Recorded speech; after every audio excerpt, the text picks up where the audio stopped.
Hello, White Sox fans, and welcome to another edition of the Future Sox podcast.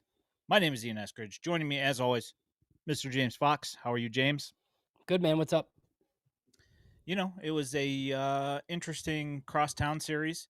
The White Sox held their own for the most part. If it wasn't for a you know obstruction slash interference call, they're tied going into the ninth. There, it's kind of Yeah. unfortunate.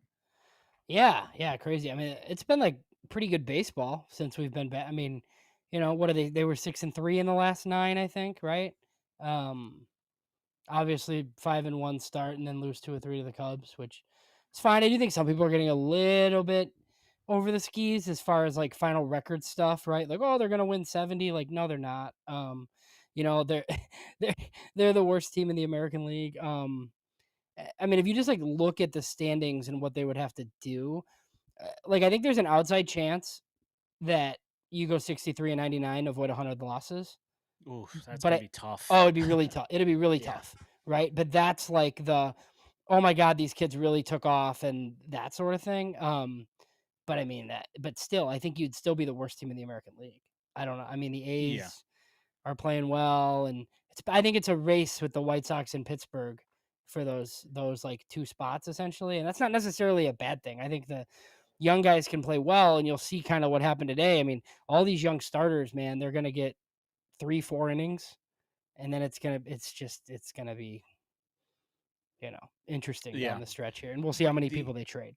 I'd say probably the outside shot for the American League would be the Orioles, just because they have a pretty close strength of schedule left, and they have even less pitching than the White Sox do. Even if our starters are only going 4 innings, it's still better than the pitching that they have.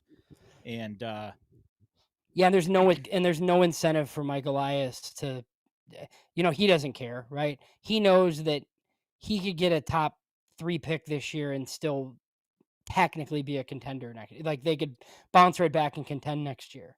yeah, Potentially if they went to spend. So yeah, they're a little bit frightening. Miami like might be kind of good. So they're, that's yeah, I think Sox in Pittsburgh, and I saw that Pittsburgh team in person, and woo boy, like not great. And I know it's different with like Skeens and Keller pitching, but holy cow! Like as soon as I don't know, like we haven't really talked, like they just like kept throwing lefties, and I'm like in the stands, like what are you people doing? Like this sucks. And I was telling my wife and my in-laws and everybody that cared to listen to my nonsense. I'm like, one of the only things the White Sox can do right now is mash lefties, and Pittsburgh's like, here's another one. Like as the Sox score 8 runs in an inning. yeah. Well, I mean, at least it's been entertaining, and it has a much more positive feeling to it than last year did, because last year was pretty much the worst feeling that you could possibly get. Oh yeah, there's kids playing. This is great. Even the veterans are like fun veterans. Like, how could you hate Michael A. Taylor? Like, even if he's just, very huggable. Um, I think Mike Tauchman's like legit, like the curious case of Mike Tauchman for me, right? Like, I just like for whatever reason nobody's ever paid this guy any money. Like, I just it just like puzzles me because I think he could legit help like an actual good team. And like nobody's interested in him, and the Sox are gonna keep him and tender him. Like it's like what am I like Austin Slater? I have to squint, right? It's like look at these numbers against lefties. He could really help you. Um, but I mean, some of that's like, look, it's Austin Slater. Everybody probably has one of those guys. Mike Yeah. Talkman's like kind of good. Yeah, he could definitely help somebody. And like I get the idea that you don't feel that you have to move him, because you do have that extra year of control. And you know, by all accounts, on both sides of town, Mhm. is that he's really well liked in the clubhouse, and he's an awesome guy, and he comes up in the clutch and he does things the right way. Uh, that said, he's a little bit older and slower, Yeah. and the speed is gone from his game. So I don't know, but I think he could help somebody. Well, my thing, like too, yeah, like I definitely trade him. I think that's the best outcome. But like, if they don't get anything useful, like I totally tender him and keep him next year. Like There's no reason for me to dump him for like a DSL pitcher or something. Like I need something of value for Mike Tauchman. Otherwise, I'll just keep him and he can help our next wave of guys next year, like he's helping these guys. So really quickly before we get into this, Doug asked me about Pittsburgh. I've been to that stadium a bunch of times. It's my favorite one. It's great. One of the things that I was laughing about, I saw Herb Lawrence when I was there and a bunch of other people who were there. So the Saturday night show the Saturday night game, there was a Mac Miller bobblehead night. And, for those who don't know, like Mac Miller, the famous rapper from Pittsburgh, this was like a blind spot for me. Like I knew that this guy had died and I knew it was, it was like over like codeine or whatever, like whatever. I just didn't know like the level of star this guy was like in that city. Right. So there's people lined up on the bridge for 10 hours for these bobbleheads. Like there's just people lined up on the bridge waiting to get in. And it was like a crazy, like it was like kind of like like if you ever go to a game at Wrigley, there's just like a million people out on the street and food trucks and bars and all this stuff. And we're like, yeah, I mean, we're obviously not going to go in yet. We're not going to wait in the line. But once the doors opened, they got all these people into the stadium within like 15 minutes. Like Jerry Imagine. Reinsdorf could never. No, I know. It was like, oh my God, like this is crazy. The other thing we were talking about is like filling that, like somebody made the comment that like who's the equivalent, right? Like Chicago doesn't really do this. Like if Kanye West died or Chance the Rapper died, we would not be lining up for hours for his bobblehead doll. It was like the craziest thing I've ever seen. Like it was incredible. Yeah, at this point, I think if Kanye had a bobblehead by the White Sox, I'm pretty sure people would riot.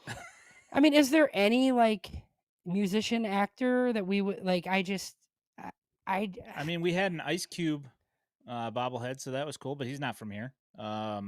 Bernie Mac. I mean, does anybody really care? Like, I don't. I mean, I don't I know. mean, That's I, I sad. I like Bernie Mac, but Yeah, I don't think that bobblehead would. I mean, I don't think it would move the. It certainly wouldn't move the needle like that. yeah. It was nuts, man. It was like, holy cow.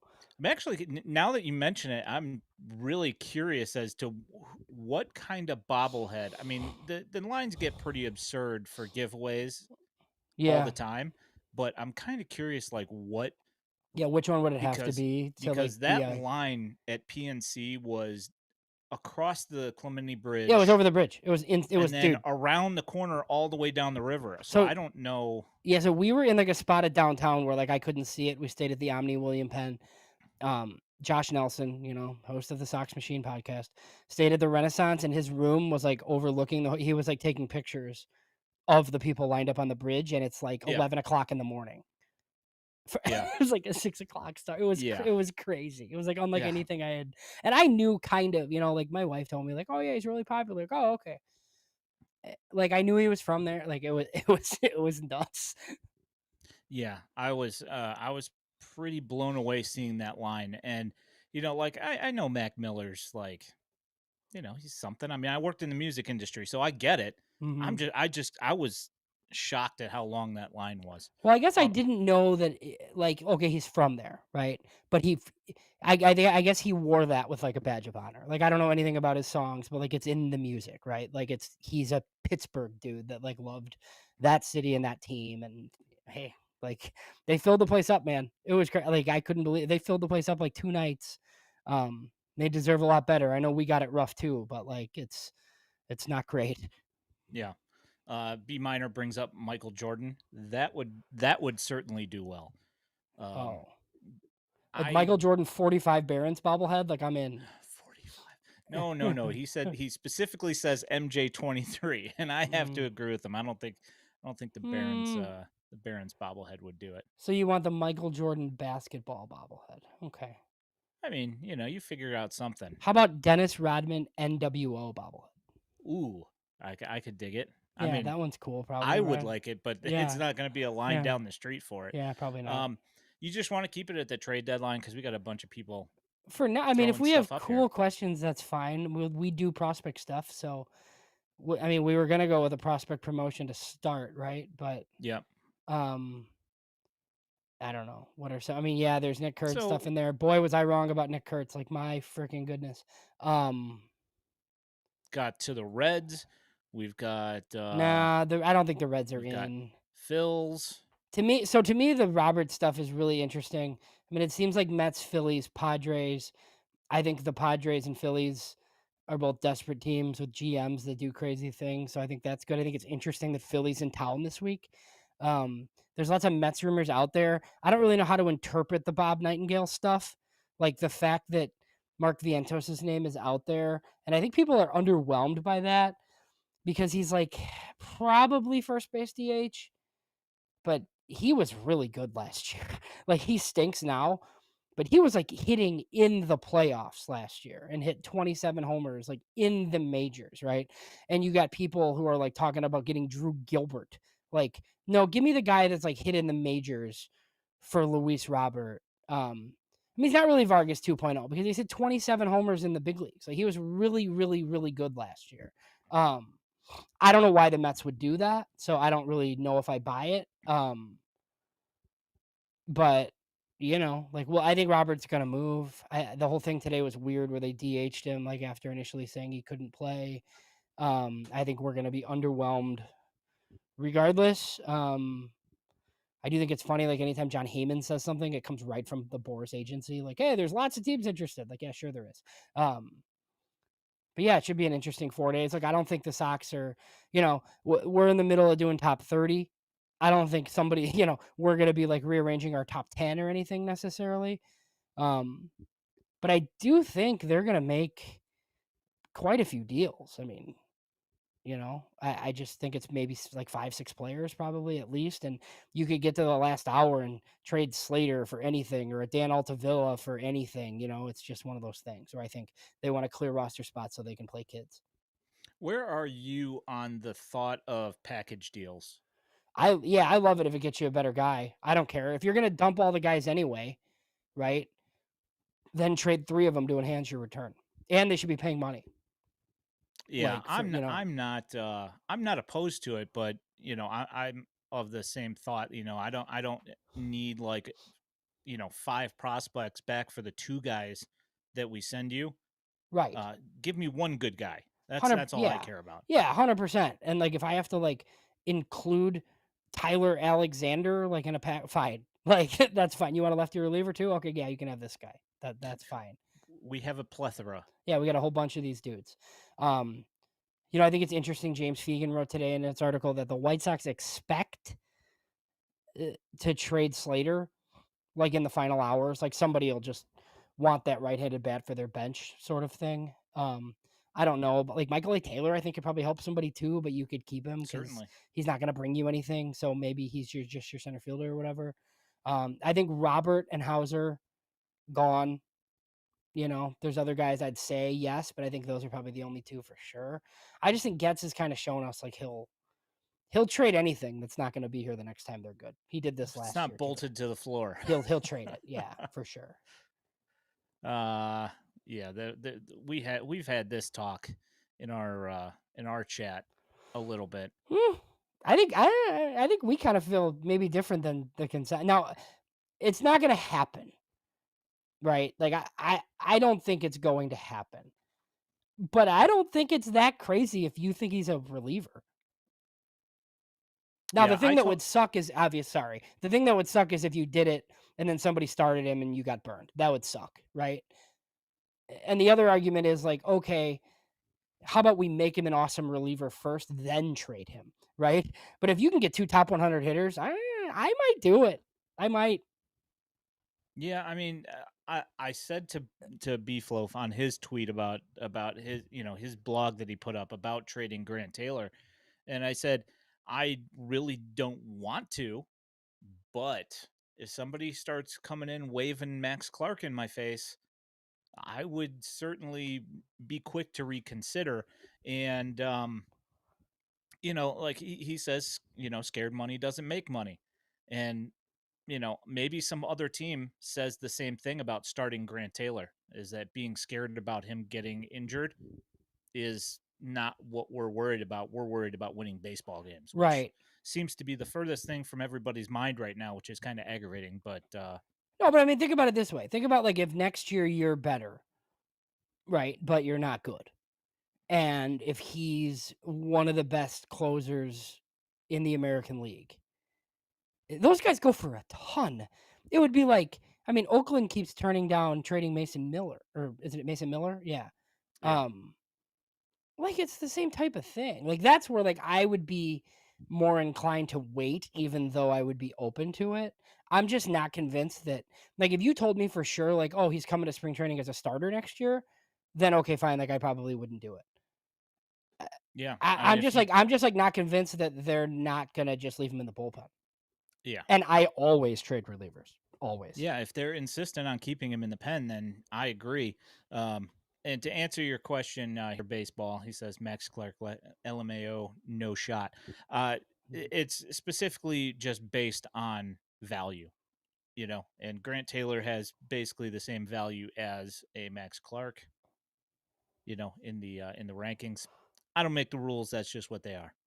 Right. Like what about So like if the Dodgers gave you two of their guys in their top 100, right? Like if you could, and I don't think you could get Alex Freeland and you know what whoever who's the other guy they got from the Josue Cubs. DePaula, Yeah, yeah, right. Like though, I mean, that's tough to turn down.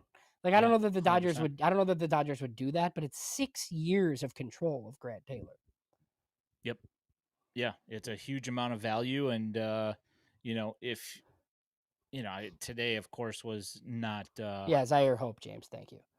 as I hear hope. Yes, I today I kind of felt like he was getting squeezed, and it put him in a bad spot right out of the gate, Yeah. and then the Cubs made him pay. They played well. I mean, What are you go gonna back do? and look at like who, like some of the guys that were traded last year.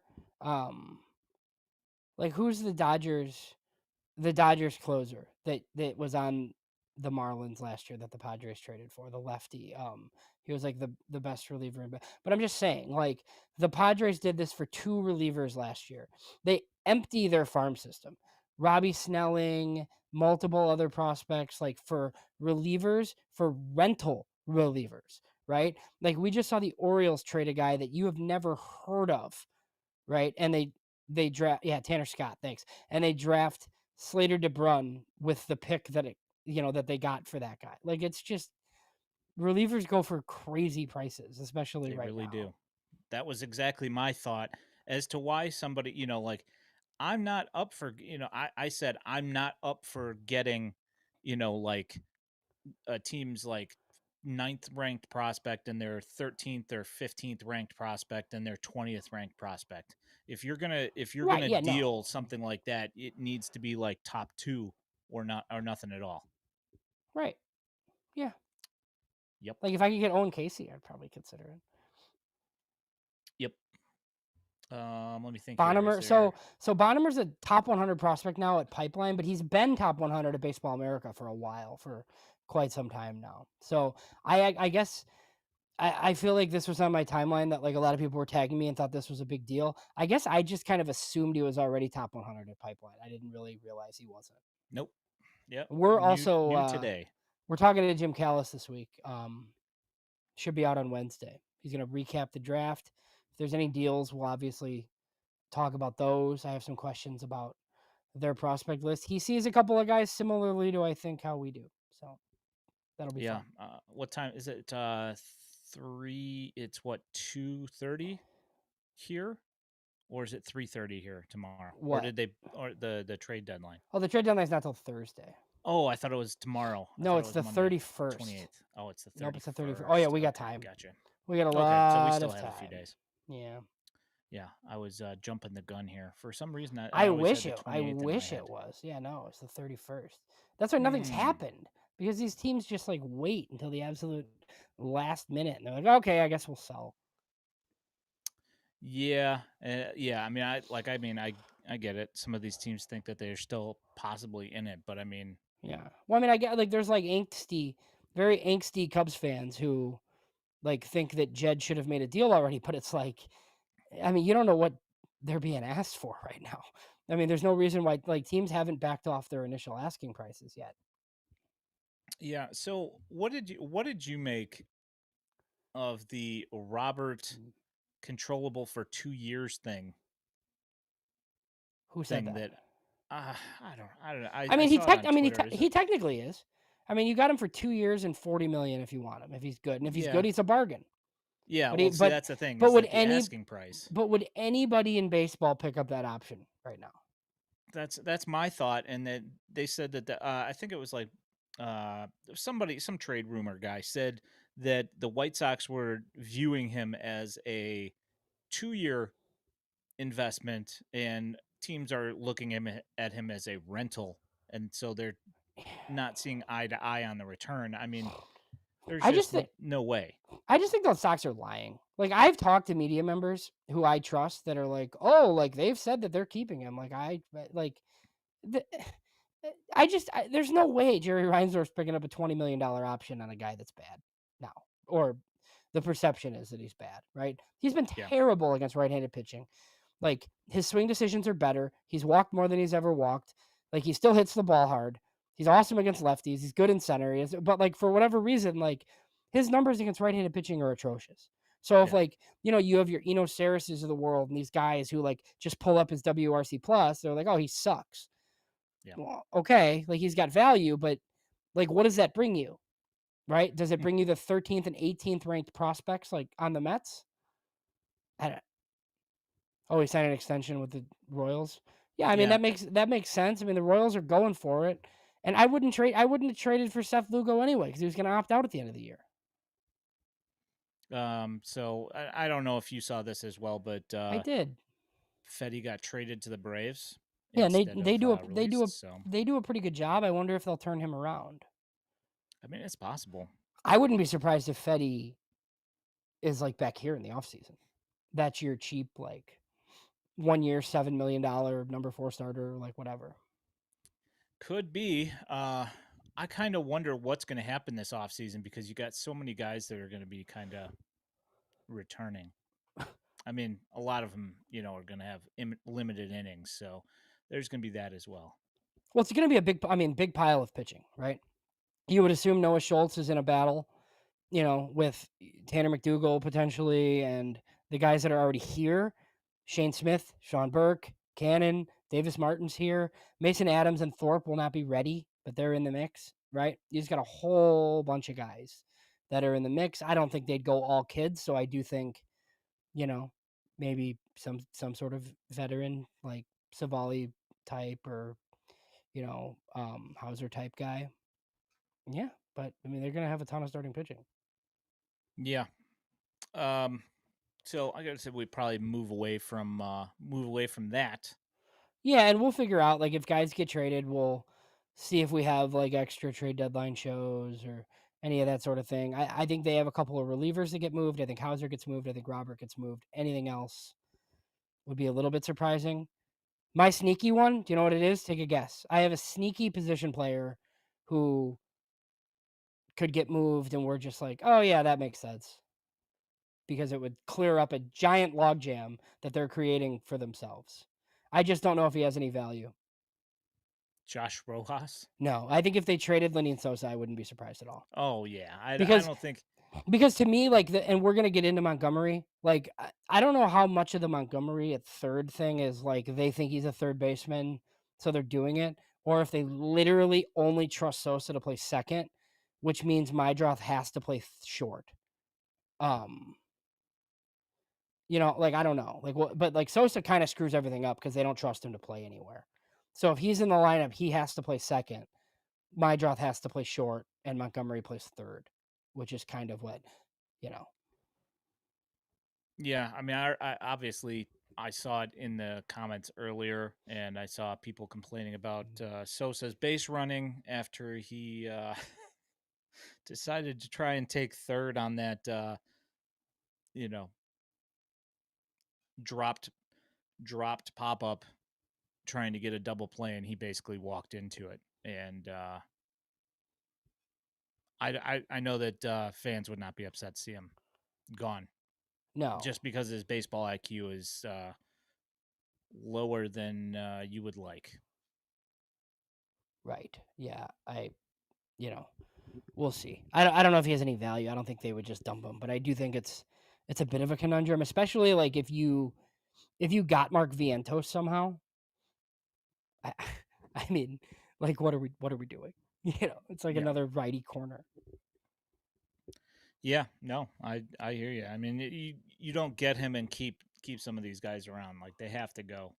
At some point, you need to free up some of that logjam, and it is a little bit too much. Although I don't, personally, Vientos is, he's done it at the level, but struggles are no bueno either. So Well, when we talk about like they don't have any power, right? But then we're like, oh, they can't get a first base like a corner DA. I mean, are you gonna pay for a guy better than him?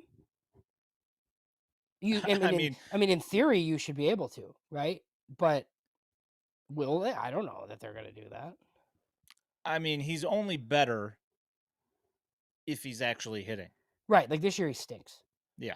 So at this point, I think it's it's a not you're wor- not I think really it's a gaining a whole I lot. think it's a worthy like Fuller thing. The other thing before we move on, like that if they trade for Brewers, Mets, Diamondbacks, or Orioles, right? These guys are coming recommended from like your core decision making group, right? Like um David Keller, who is running the international operation, but was like very high up with the Mets. Like, if it's true that they want Mark Vientos, like I bet you David Keller wants Mark Yeah, that's Vientos. probably why. That makes 100% sense. I didn't even think about that And it until you doesn't just mean that mentioned it. Keller's right, right? Yeah, But no, that's sure. like Getz is leaning on all these lieutenants, right? I mean, like Josh Barfield, hasn't made the greatest recommendations from Arizona. It doesn't seem like, right? But like they have all these guys from all these teams. Oh, Vince, come on now, man. Sosa In maybe. Sox l- history, I no. that's no way. I mean, I've just seen way too many dumb players. the center fielder. I don't I know. have you heard of Eloy Jimenez? Yeah, That's enough right there. That guy tore his pec on the outfield wall, hanging from it, acting like he was dunking a basketball. Sosa might be dumb, but that's taking it a that's that's a hefty allegation right there. mm-hmm. All right. So Braden Montgomery gets promoted to the Barons today, per all of the sources. Yeah. The Sox just told the beat writers, the Yeah. group text, he's going to Birmingham. Your thoughts on that promotion? I think it's aggressive. Um, I don't like hate it because they very clearly like have their own thresholds for like when they think guys have accomplished what they want them to accomplish, and what, like look, we can look at stats and be like he was really struggling, and he's been pretty good of late. Like I didn't think he would be in Winston that long personally, but then he struggled, right? So it was like, okay, well, I don't know. So like, look, I'm not surprised that he's finishing the year in double because I kind of thought he would, but he hasn't like necessarily cleared the hurdle of dominating high A necessarily, right? So I don't know, man. I mean, it does set him up where if he's decent there, like he's on the big league team early next year. Um, but we're skipping ahead a little bit. Like curious to see him against double A pitching. I want to be wrong about it, but I personally am. I was pretty shocked.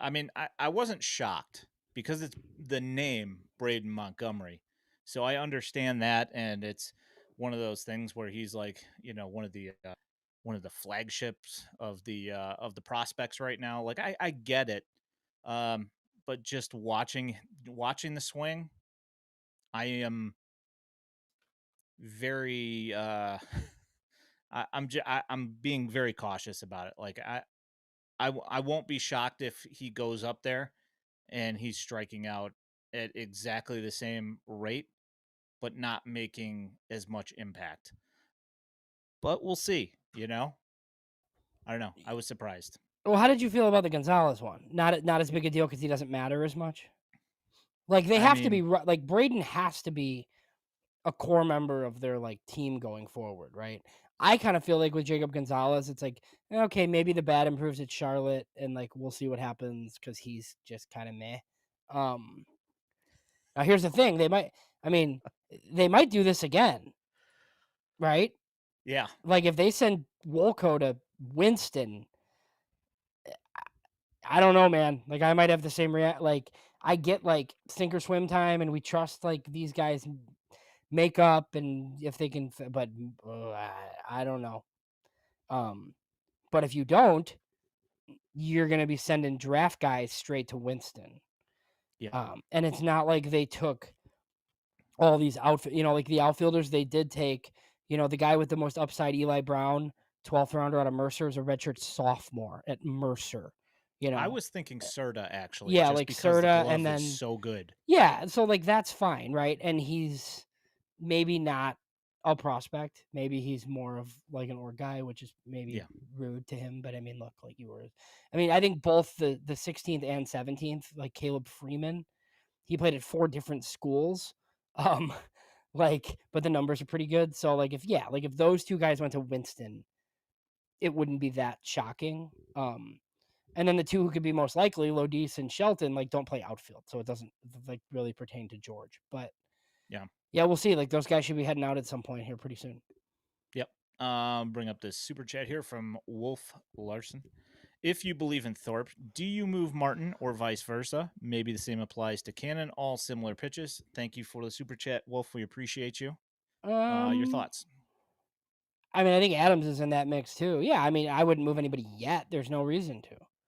I think Davis Martin, like unless I got quite a bit for him, like there's no reason to move him. Just keep him, right? And you hope that he's better. And Thorpe and Mason Adams are ready to come back next year, and Davis Martin's good. Like then trade him then, or trade Cannon then. There's no reason like they need to do it.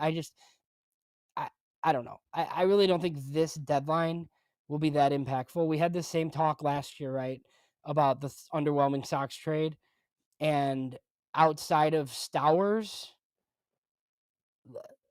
like, is anybody else making more of an impact than Miguel Vargas? I mean, it's just those are the types of guys that get traded now. Like, nobody gets impact guys anymore. So if that stuff's not on the table for Davis Martin, I don't know why you would trade him right now. Like, I thought there was an outside chance that he would be traded this year, right? But I thought he'd put up, potentially closer to an all-star type season, like closer to like how Shane Smith was. And I think Martin's been just okay. Yeah. I mean, I think there's a couple of relievers that are making a big impact, but that's pretty much about it. And it's only going to be, noticed by the teams that they're on or fantasy players. It's not going to be like one of the stories like Miguel Vargas where he's getting spots on MLB Network talking about his swing change. Right. Yes. So, um, Drew Baker. That's funny. yeah, the Drew Baker trade. I mean, he's played pretty okay in Charlotte. Actually, I will say though, Will Robertson as something that was looked, like everybody looked at it as like it's who is this guy? It seemed like a nothing trade.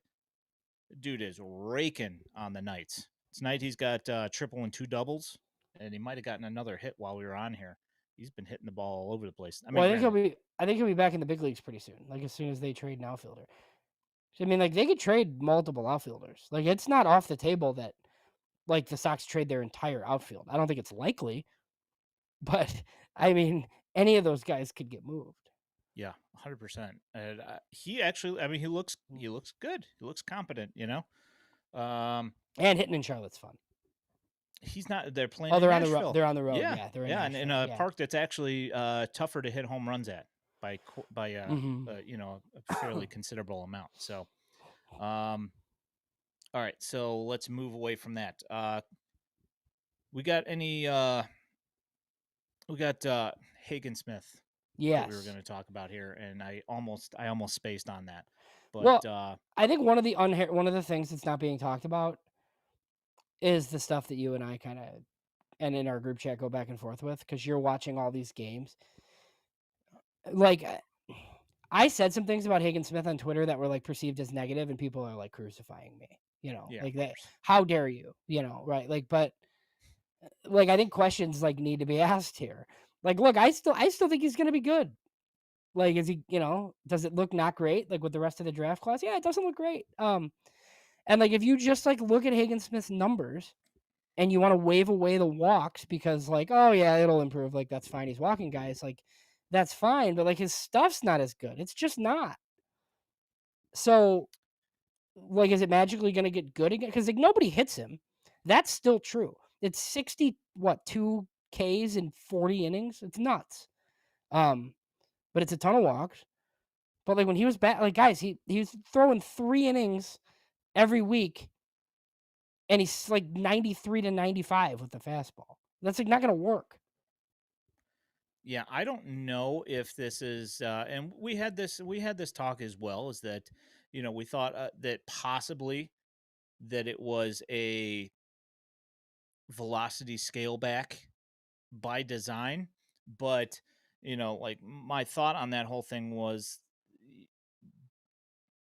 part of his allure is that he was hitting 100 miles an hour and living 97, and now you've got a guy that's living 93 and a half miles an hour and hitting touching like 95 and a half. That's just that's not what you paid for No, with that pick in the draft. it's not why you passed on all these bats for this guy. For the like Noah Schultz was never that guy. Like it's like, oh, he's not like gonna throw high 90s. Like that's just like not what he is. But this guy was, and people keep calling him he's Carlos Rodon. Carlos Rodon was like 99. Like, what are we talking about here? Like, Yeah. so look, he could finish the year and like be fine, and then like next year, all of a sudden, like he looks like Hagen Smith again, and everything's fine. That would be great. Yeah. But like that's not what's happening right now, and he has like 40 innings pitched. Like he goes out and he throws 3.2 innings and walks 2 guys and strikes out 6 guys, and like I think he threw 72 pitches the other night, 75 pitches, which is Yeah. better. And I think he And was he was not. hitting he And was he was hitting 95 95. pretty consistently. Yeah, Yeah. yeah. So that's better, right? The Sox do not seem concerned, right? Um, and I mean, at least publicly. right, and I'm just a you know idiot fan on the internet, so like it Yep. is what it is, right? Like it's fine. They don't seem worried. Who am I to not trust them? Um, but the Hagen Smith thing is weird. It's just the whole season has been very strange. Yeah. And like one of the other things is that with the way that they're limiting innings in the minors right now, like not one I think there's been like one pitcher that's thrown 6 innings in the last since the All-Star break. Yeah. that's a lot of innings to cover. Well, I know it is like a Bannister thing too, like with the big league guy. He doesn't like shutting pitchers down, but like they'll go for 3 or 4 innings. So we're gonna see that with Burke and with Cannon and with Shane Smith and with all these guys, which is why you have a Noah Syndergaard. But like when you get good, like is somebody gonna be able to throw 7 innings? That is Like that ever? is Like my main is that a complaint. thing? Like is that or like are you just gonna have like the bullpen parade where like somebody's inevitably bad? It Yeah. just doesn't. Yeah. So there were some comments here. Wolf asked about the French kid, like Matthias Lacombe. Yeah, pretty good. Yeah, he looked all So right. the issue, so his stuff is really nasty. He's already 22. So like we like had a conversation in our group chat too, just about like what he is going forward. Um, I think they let him start, but I think it's another one of these scenarios where like he's already going to be 23 on an innings limit, and I don't know how many innings it legit is, right? So like if he's this nasty, do you fast track him in a relief role to get him into the big leagues and then figure it out? Yeah. He's really nasty though. Yeah. So I want to bring this up here. So, Doveman says, "Give Hagen Smith the Grant Taylor treatment and work him out of the bullpen." The problem with that is that Grant Taylor was hitting like 98 consistently yeah. out of the as a starter, and they knew that he had the extra in the tank. I don't know if they think Hagen has that. I don't know. Well, and the other thing with Taylor is like I think Taylor was gonna max out at like 80 some innings regardless this year. So he's in the bullpen. He can do that. Yeah. Like Hagen needs to pitch, man. Like that dude, if that dude's gonna start for you, like he needs innings and he's at like 40 something right now. There was also a question from baseball here? Like, is he a fall league candidate? I mean, I hope so because he doesn't have enough innings. They got to find a way to get him innings. It's, you know, pitchers like as highly regarded as him don't typically go to the fall league. But I could see it. Vince Esteves hurt. I mean, I don't think so. I don't think they'd let him pitch injured. But it's I I mean, don't I would know. hope not. No, I mean it's just been weird. I don't know.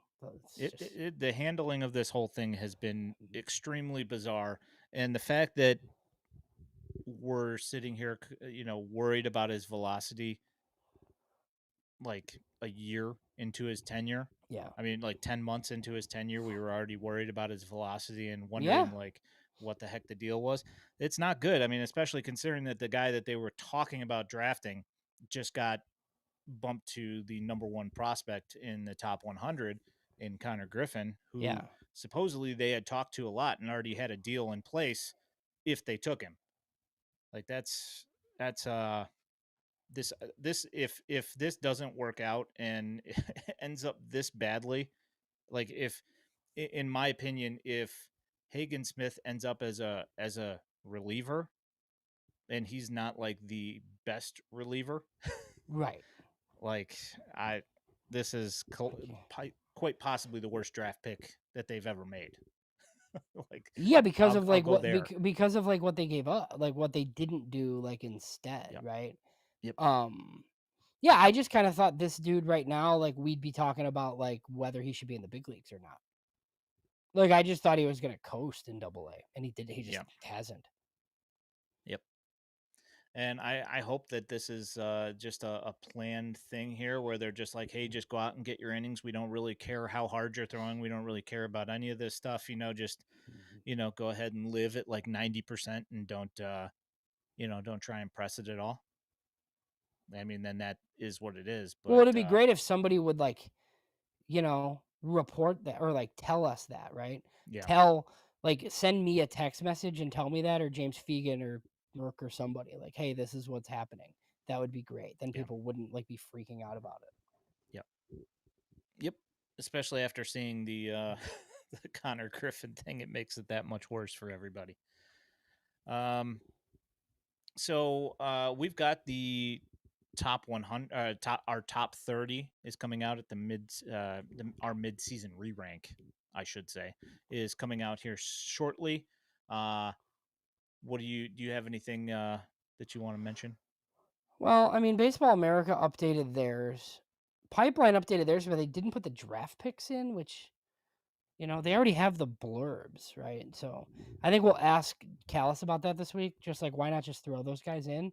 Um, I'm not upset, but like, I don't know. I just like think it makes sense to wait until after the trade deadline, even if that means like we're a little bit late.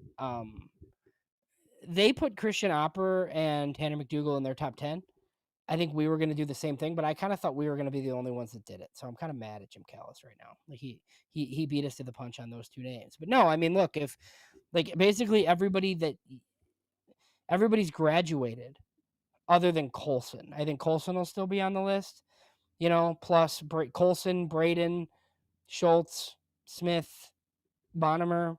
And then you'll have Carlson and Fauski. I mean, after those guys, like man, it's Tanner McDougal and Connor and Christian Opper right now. Those are Mm-hmm. those are the two highest upside dudes. I think you're a little bit safer. Like Mason Adams doesn't deserve to be penalized just because of a Tommy John, so I think he kind of belongs in there too. And some publications like Wolco and some don't. And yeah, I mean, it just depends on how risk averse you are. But yeah, I mean, those are the guys. I think there's some really interesting dudes in Arizona and the DSL that are extremely hard to rank because you just like don't know how real the numbers are and like you can get data and see who's good and who's not. So I do think our list is going to be quite a bit different. Like at the back end, we've had conversations about like how do we rank these starters who like the White Sox have basically set are relievers. Like how valuable is Jairo Iriarte now? Like I think I think Jairo Iriarte can help their next big league team or their next good big league team, but it doesn't mean that like I'm gonna rank him in the top 15 of a top 30 Yeah, prospect list. exactly. Yeah. Like Yeah, it's we just the relievers thing is going to be it's going to change quite a bit, I think. You're mad at MLB Pipeline for that. I'm mad at Baseball America because I'm not the only person who's going to put Drew Thorpe in my list. Oh yeah.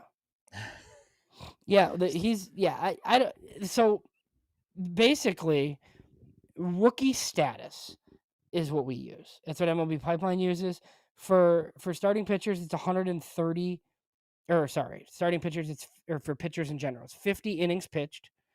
It's 130 at bats for position players, or it's 45. It was before, it was 45 non-September days active. It's a little bit different now that there's not all these like September call-ups anymore. But I mean, we use the 45 days active. So Yep. Grant Taylor's off, Like Teal's everybody off. else. Yeah, like so that's the thing with Thorpe.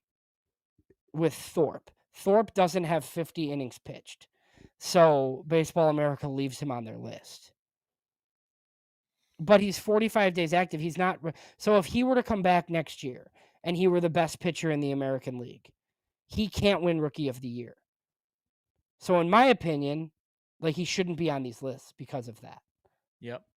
But Baseball America, I don't know if they just don't want to do the math on all the guys. Like I don't really know. You know, like I mean, you figure after this long, somebody would have done the math.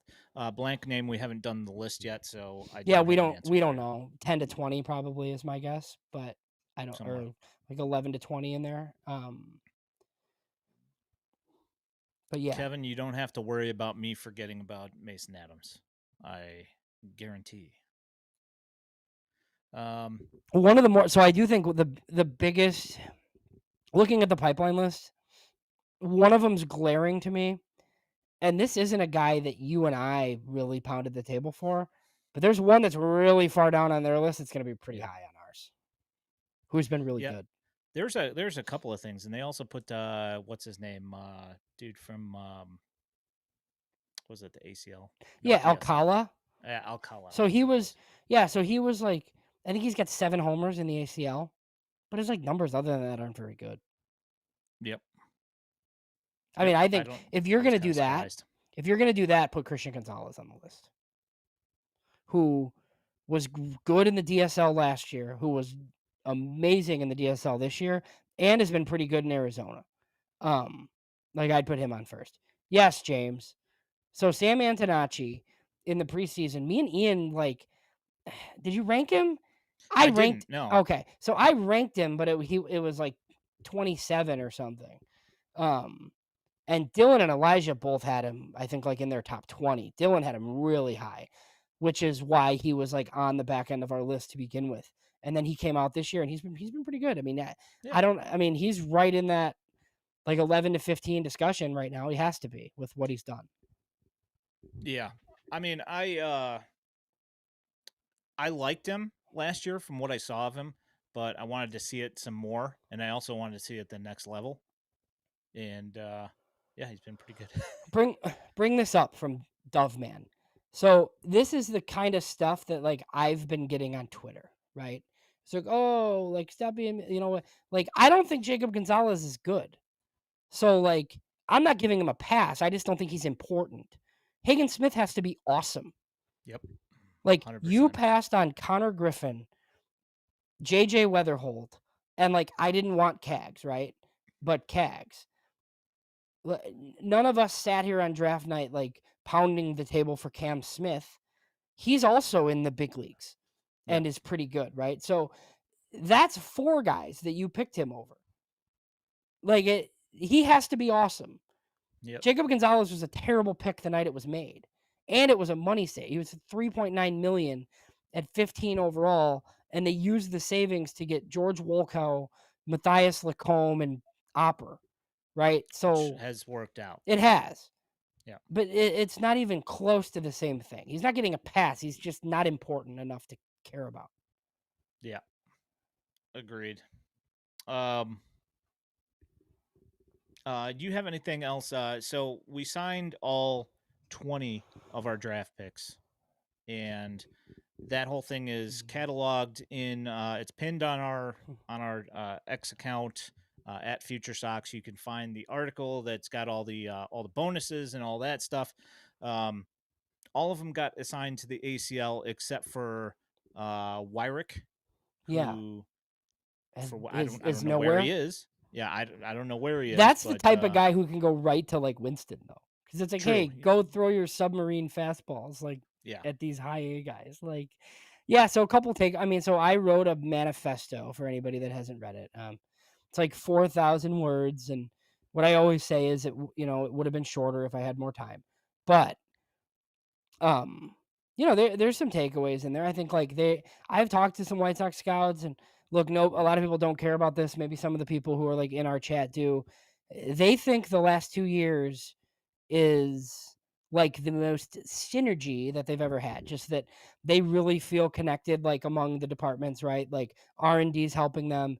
And this is weird because like Chris Getz was in charge of PD before, but like the amateur scouts really think that like they're working really well with the player development staff, like for the first time, like which isn't great, and I don't know what that says about like leadership. I mean, Chris Getz gets praised for this plan about up the middle guys, and he knows exactly what he wants, and eh, why did he take a left-handed pitcher with the fifth overall pick is usually what I ask like after these things are said to me. But um yeah, I mean, the scouting department's happy. Everybody likes their draft after it's made. Um, it's a lot of up the middle players. It's bats, which they needed, obviously, which I think is good. I think it's a good mix of like upside and safety. And they didn't like force pitching picks if they didn't think the class was that good, which I think was positive. yeah. I think that the strategy was pretty well executed, all things Mm. considered. Now, what like whether or not the kids end up being anything at all, that's completely I don't know. We'll see, but I mean, at face value, everything looks like pretty solid. So I'm pretty happy with it. Well, and I think Foskey, is like a Bonham level prospect, right? So if he takes off similarly, Billy Carlson's obviously better than that with higher expectations than that. I mean, even when Montgomery graduates here, the Sox should have 6 top 100 prospects, right? Or they'd have 5? Because I feel like they'll have Braden, Carlson, and Bonham, and then the 2 lefties. So they'll have 5 for sure. Still, which, and look, it's not the be all end all the top 100 prospects, obviously, but it's nice to to like have some more. So I think it'll be interesting in the immediate just to see where some of these guys go. I'm curious to see how many of them end up at Winston. So it's 7 bats from the college side that all need to like go play somewhere. We won't see the high schoolers. And then it's 9 pitchers who all probably go somewhere. And while I think there's a couple of starter profiles, you know, the end of the season, they just like throw these guys like a couple innings or whatever. So a couple of the guys though that they have, Blaine Wink, the 8th rounder out of Ohio State, he got slot. I know we did a draft recap, but we didn't talk about the money at all. He got slot in the 8th round. Um, and then Gabe Davis in the 5th round was over. He got 590K, which says they're pretty serious about him. So those guys could both be starters. They were both hurt this year. So I feel like they could go out and start because they have, it's not like they threw a full college season. They were That's they true. were they were both injured. Um, so if we saw them, that would be interesting. The other guys, I think Max Banks from Washington is probably a starter, but I think the other guys are all probably relievers. Yep. I mean, But well, yeah, and then like a Cademan Parker of TCU, he could go to Winston. He just spent 4 years at TCU. yeah. I think him and the closer, what is it, Southern Mississippi? Yeah, there's no reason for those guys to pitch in this version of Kannapolis, like in low A right now with a bunch of DSL guys down there. Let's see here. Kevin asks if there's any dark horse guys in the system thinking for opening day 2026. um, I mean, no, I mean a reliever maybe. I don't know. I mean, is Tanner McDougal a dark horse? I'd go him. Like, I mean, I guess because he wasn't on any. I mean, he was on my radar. We didn't even rank uh, him. Yeah, I mean, like I've always liked the guy. It wouldn't be a dark horse for me. Like I would after the year that he's had. There's no reason to not at least give him a shot to possibly do that. How about this? How about Zach Franklin? Oh yeah, I think that could work too. Yeah, Shane Murphy's a good call, James. I don't think he's in the big leagues like at the start of next year, but if he's like an up and down guy filling in, making starts, or like they just like put him in the bullpen because he's good, like Shane Murphy's pretty good. That's a yep, good call. yeah. Uncle Ted says Riku. I mean that is the true essence right here of a dark horse candidate because he's not somebody that you would expect to see. But thing is that he just does things. That was like Duke, what's his face? Duke Ellis. All of a sudden, like Riku's up just because I like they think mean, this is like this novelty act. Like, okay, go steal a base. But yeah. Well, I mean, Duke Ellis, he was. I mean, he did things for the Yankees. Like they enjoyed having him around because they had yeah, plenty of guys that could hit, but they didn't have guys that could run. well, Duke Ellis is like So if the league let you keep 28 guys, he'd be in the big leagues. yeah, It's just hard to do it with a 26 man. yeah. You just need that players union willing to work hard to try and get those extra roster spaces Yeah. that the owners seem to be fighting so much against, which Ooh, makes everything a lot more difficult. you want to try this from Jamie? Let's see here. Oof, Oh my gosh, absolutely oof, not. I have no oof. idea. That's tough. Oh, how about Jamie asks, opening day 2027, who are your five starters? Good Lord, I have oh no idea. Schultz, Hagen, hopefully Hopefully, yeah. Thorpe, Um, yeah, probably. I mean, maybe. Who knows at this point? Um, Johnny Cannon. I'm gonna say Tanner McDougal. Yeah, and I mean, I could see you going. I could also see you going Mason Adams. Honestly, yeah, I would think he would be a certainly a guy as well. James Hesterman says Martin Perez. yeah. Jeez. So he's. It sounds like he's gonna like make starts in September.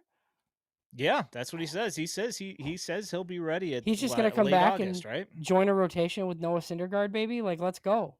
Oh my gosh. Do you think anybody? Does anybody want Aaron Savali, or is he on the White Sox eating innings? I think that he's probably eating innings because my thought is that I think a team would want a Savali at the beginning of the year, but as the year's coming to a close here, they either need a guy who's a stud or or they want to pitch their young guys and see what they've got most of the time. Yeah, I mean, you feel like it would be like a contender where they want to like rest some of their starters and they just have like Savali. But I mean, he like refused to go to the bullpen for the Brewers. So if he's not going to pitch out of the bullpen, I feel like I don't know. He's pretty good though against the Cubs. I mean, Yeah, no, when his curveball's good, he looks pretty good. yeah, I mean he looked really good today. I mean I think that he's a decent pitcher. I just don't know at this point in the season if he's going to. I mean somebody might, I see the comments in the chat that somebody would take him. I don't doubt that somebody would take him. I mean I guess Hmm. if you just want to get rid of him, Well, how sure much you are the could just Sox? take whatever. Yeah, how much are the Sox going to value him being able to eat innings? I don't know. That's the thing. I mean, because they have a bunch of young guys that haven't thrown a ton of innings, maybe they value him a little bit more in that aspect. But at the same time, you got guys that'll come out and take a couple of innings, like Wickelman was a starter at the beginning of the year. So you know that he can handle 2, 3 innings if he needs to. I mean, they've got a bunch of guys like that. They do. So I don't know. Good question. I kind of feel like if I had to bet, I bet he's still here. Because if they want to just save the money, I feel like somebody can waiver claim him in September. You can't make a trade, but somebody could pick him up. and then you like clear the rest of the money or whatever. Yeah. I don't know. It should be an interesting 4 days, man, because it's gonna be weird. Like, how many guys they trade? When does it start happening?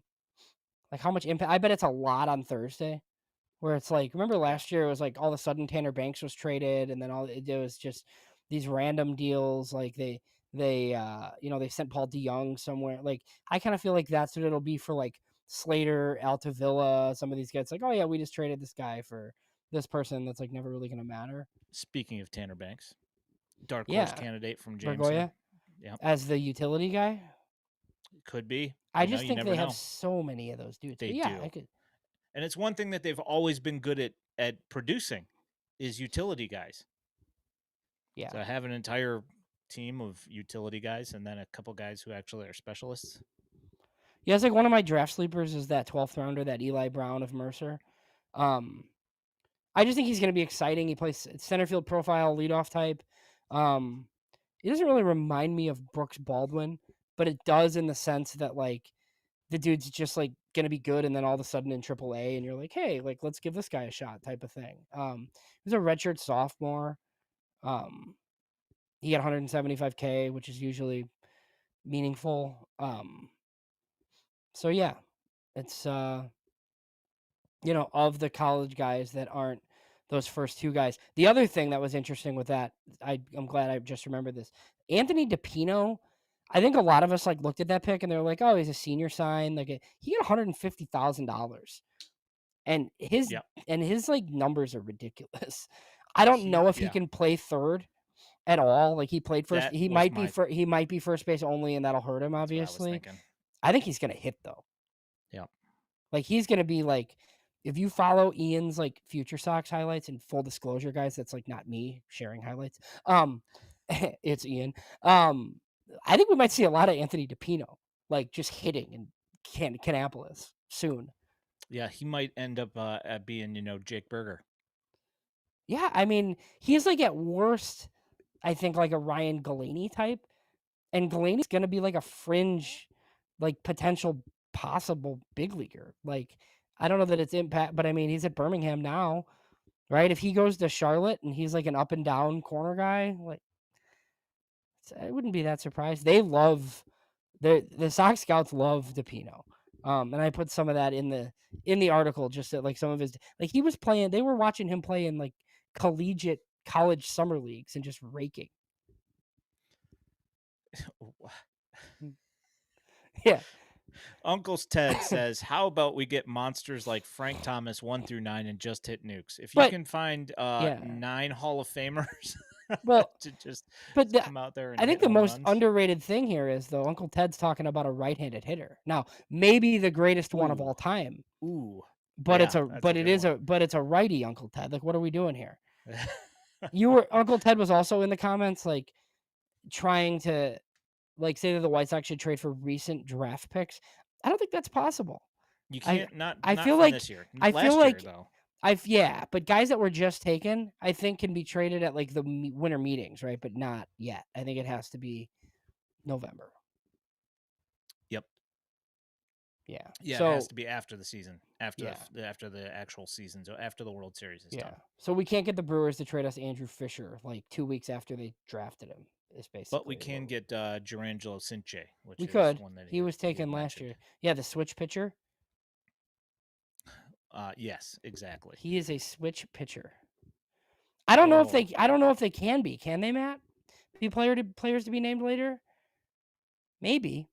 Yeah, you can do it as but I mean you can do them as players to be named later, but that's a tough one to work out generally.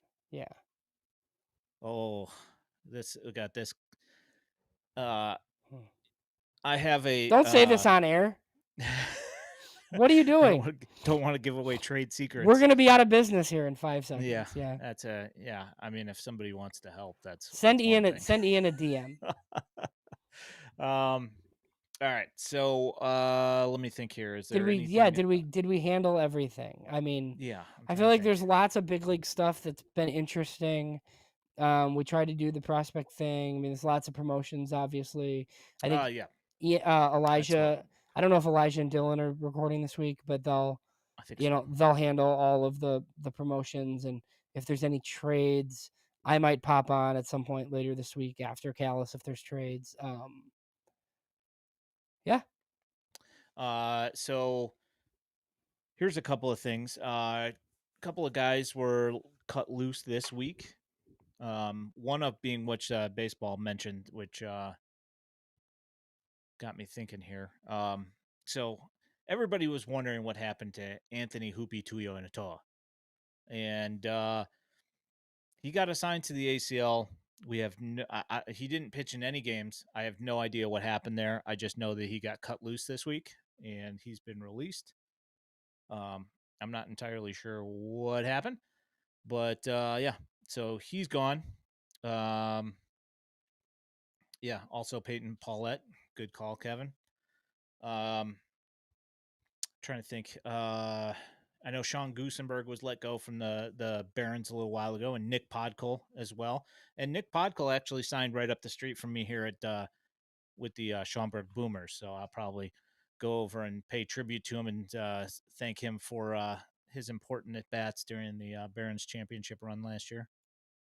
Yeah, I don't know. There's been a couple of guys that got cut loose. Mikey Kane got cut loose from the Ballers this week, as did there was somebody else. Who am I forgetting? Oh yeah, was there a pitcher? I think so. A Dominican Summer League type guy pitcher. Manny Veloz. Yeah, That's Manny who it was. Velos. Yeah. So, like Nick Podkol's gonna dominate in the Frontier League, right? You would think so. I actually looked at the Boomers roster, and there's a couple of guys that have done some things, but then I looked at King County Cougars. Same, like, I don't know if they're in the same American Association or what, but like I don't think they there are. was a guy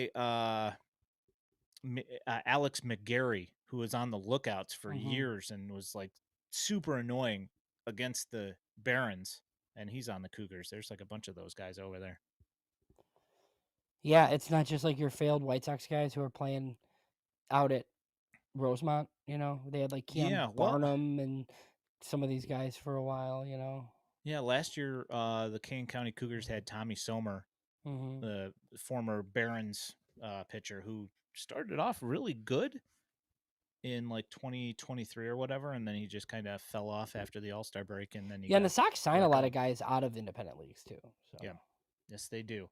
Like a Caleb Sophie, who is pitching in Kannapolis right now. Yeah. Anyway, I could go on all night about that stuff. Let's cut that right. and nip that in the bud. Thanks guys for coming and hanging out. You have a problem with me walking us out here? All right, thank you. You have been watching / listening to the Future Sox podcast. If you are listening to this in podcast form, know that you can find us every Sunday night at 8 p.m. on YouTube and the Purple app. You can also find this podcast along with all of our written content at futuresox.net. If you are looking for White Sox prospect highlights, you can find them on X at Future Sox and now also here on our YouTube channel. If you love the content and want to support us here at Future Sox, there is a link to our Patreon in our channel description and at futuresox.net. You can also toss up a super chat on our YouTube stream. Also, don't forget to like this stream and subscribe with notifications so you know when we're going live while helping us in the World Wide Web algorithms. My name is Ian Eskridge at Daily White Sox. He is James Fox at James Fox 917. We appreciate all of you. Thank you for coming and hanging out. You guys are great. We appreciate it. Have a good night. Bye.